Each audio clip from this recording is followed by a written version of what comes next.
Well, I don't know if it's part of my job, but I think, we live in an age of gotcha moments, and I think it can produce a lot of cynicism in government. And, I, I'm just a profound believer that the people that are elected to the legislature and, governor, lieutenant governor on down, when they're here making decisions, they believe in what they're doing. The decisions come from a good place, and you might not agree with them, but they come from a good place. And we were talking about partisan gridlock earlier.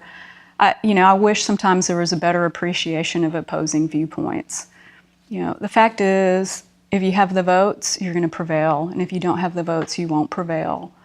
But that doesn't mean you shouldn't respect other people's viewpoints. And I think it's important for people on the outside to respect that too.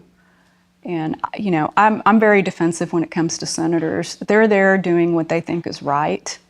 And I think lots of times in today's world we come away with this cynic attitude that there's a lot of things going on that are under the table, and it's not that. Things are just very complicated.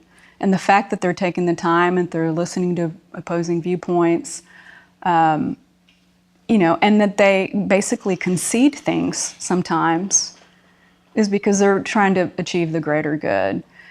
And we need more young people in. I think that younger people tend to feel that way too. They tend to be believers. And if you're in this process for too long, you see a lot of good and bad.